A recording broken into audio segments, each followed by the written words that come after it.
Assalamualaikum warahmatullahi wabarakatuh. Selamat pagi anak-anak. Jumpa lagi bersama dengan Bu Ani. Bagaimana kabar kalian hari ini? Semoga kita semua selalu dalam lindungan Allah Subhanahu wa Ta'ala. Amin. Masih ingatkah kalian apa yang kita pelajari pada pertemuan sebelumnya? Ya, kemarin kita sudah mempelajari tentang bagaimana cara menjaga kebersihan pekarangan rumah. Ada yang masih ingat? Ya, betul sekali. Dengan membersihkan sampah-sampah yang ada di pekarangan rumah. Lalu dengan cara apa lagi? Betul sekali, mencabut rumput-rumput liar. Kemudian yang selanjutnya adalah membersihkan saluran air. Nah, itu adalah pembelajaran kita sebelumnya. Pada hari ini kita akan belajar tentang tema 4, subtema 2 pembelajaran pertama, yaitu tentang hidup bersih di lingkungan sekolah. Coba kalian saksikan video Dayu yang sedang berdiskusi dengan teman-temannya berikut ini. Lomba kebersihan antar kelas tinggal 2 hari lagi. Apa yang harus kita lakukan, teman-teman? Menurutku, kita harus segera bersiap diri. Setuju, kita harus segera gotong royong. Kemudian, apa yang harus kita persiapkan? Kita harus menyiapkan kemoceng, serbet, kain pel, dan vas bunga. Mari segera kita siapkan alat-alat tersebut. Sekarang coba jawab pertanyaan Bu Guru berikut ini. Pertanyaan pertama. Kegiatan apa yang akan diikuti Dayu dan teman-teman? Ya, betul sekali. Mengikuti lomba kebersihan antar kelas. Pertanyaan kedua. Apa hasil musyawarah Dayu dan teman-teman? Ayo, apa tadi hasil musyawarahnya? Bagus sekali. Mereka harus segera bersiap diri dan bergotong royong menyiapkan alat untuk keperluan lomba kebersihan antar kelas. Pertanyaan yang ketiga. Bagaimana pendapatmu terhadap hasil musyawarah Dayu dan teman-teman? Ya, sangat baik karena mereka sepakat untuk segera bersiap diri dan bergotong royong menyiapkan alat untuk keperluan lomba. Pertanyaan selanjutnya, apa saja tadi peralatan yang perlu mereka siapkan? Ayo, masih ingat tidak tadi apa saja peralatannya? Iya, bagus sekali. Kemoceng, serbet, kain pel, dan vas bunga. Lalu pertanyaan selanjutnya, menurutmu apa manfaat kegiatan yang akan mereka lakukan? Bagus. Manfaat kegiatan yang mereka lakukan adalah kelas menjadi bersih dan juga melatih siswa untuk membiasakan hidup bersih. Sekarang perhatikan gambar berikut ini. Kira-kira gambar apa ini? Betul sekali, gambar kemoceng. Kemoceng itu apa toh? Ya, bagus. Kemoceng adalah alat untuk membersihkan debu. Lalu gambar yang kedua. Coba kalian amati. Gambar apa itu? Bagus, kain pel. Ya, kain pel itu apa sih? Kegunaan kain pel itu apa? Ya, betul sekali. Kain pel adalah kain yang digunakan untuk mengeringkan lantai. Gambar yang ketiga, coba kalian amati. Gambar apa itu? Ya, bagus sekali. Gambar vas bunga. Coba sekarang mari kita baca bacaan yang berjudul Kelasku Bersih, Aku Bangga. Sekolah Dayu akan mengadakan lomba kebersihan antar kelas.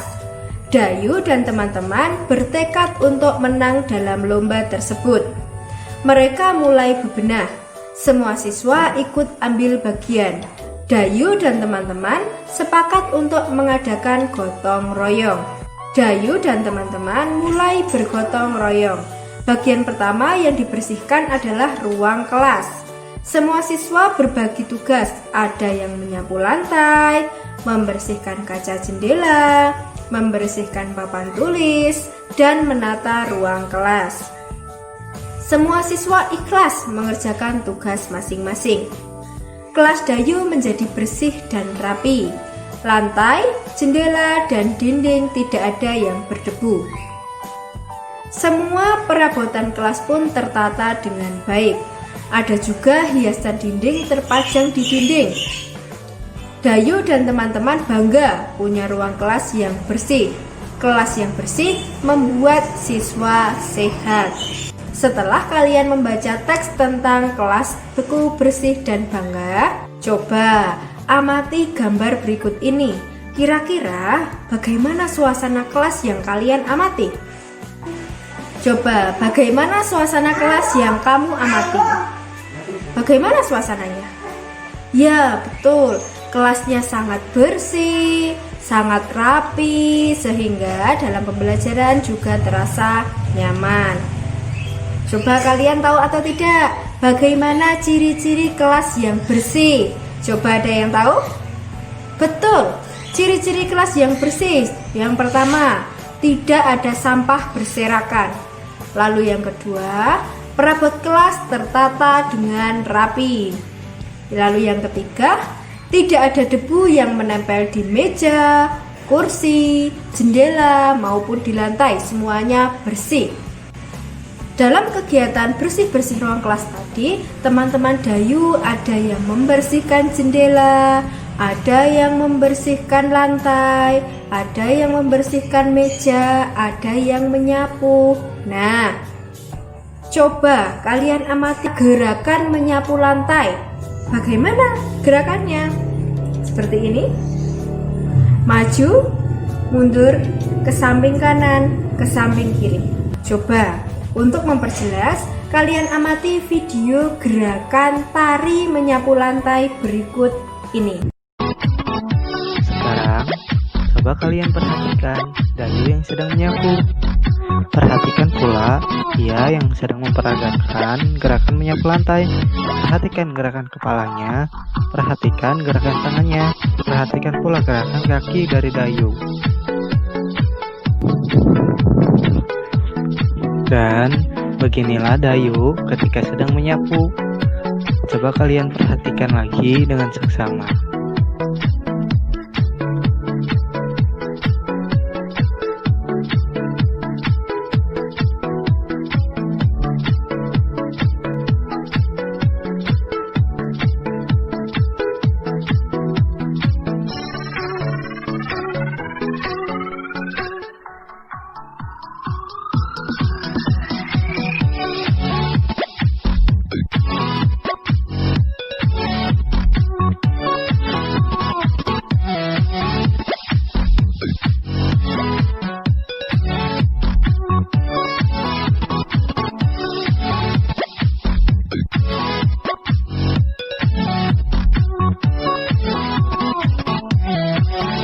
Dalam menari, kita juga menggunakan alat musik.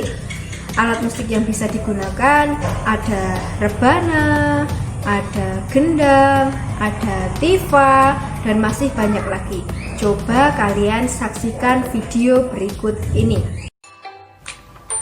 Perhatikan kembali gambar gendang dan tifa di atas.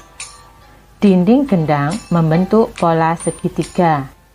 Dinding tifa membentuk pola segi empat dan segitiga.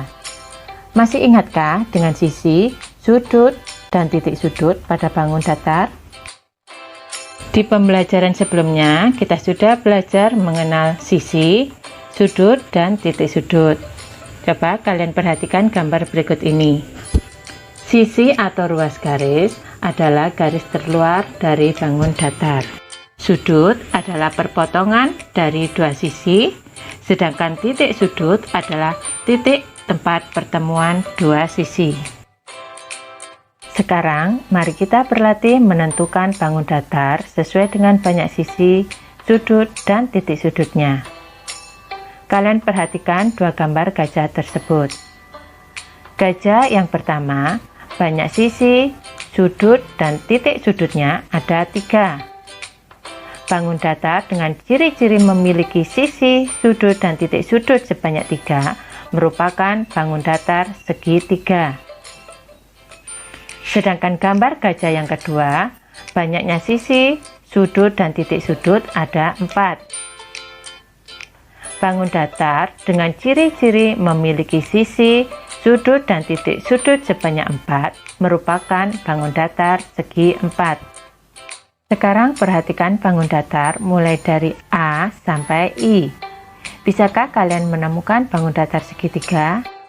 Yang termasuk bangun datar segitiga adalah B, D, F, H.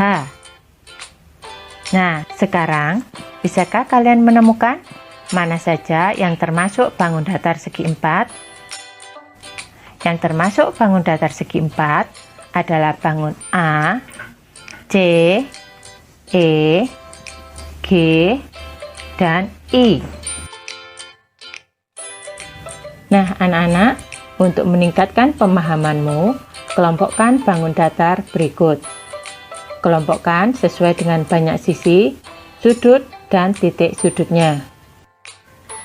Pada bangun yang pertama, banyaknya sisi, sudut, dan titik sudut ada 4, maka termasuk bangun datar segi 4. Bangun datar yang kedua memiliki sisi, sudut, dan titik sudut sebanyak 3, maka termasuk bangun datar bentuk segitiga.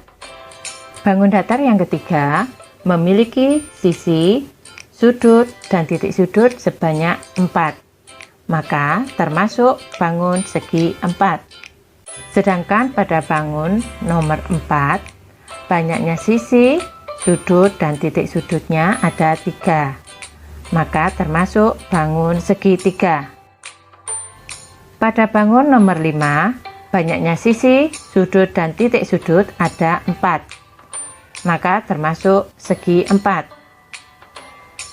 Pada bangun nomor 6, banyaknya sisi, sudut, dan titik sudut ada 3, termasuk bangun datar bentuk segitiga. Dan bangun datar yang terakhir, banyaknya sisi, sudut, dan titik sudut ada 4, maka termasuk ke dalam bentuk segi 4. Baiklah, cukup sekian pembelajaran hari ini. Ada kurang dan lebihnya Bu Guru mohon maaf. Akhirul kalam, wassalamualaikum warahmatullahi wabarakatuh. Sampai jumpa.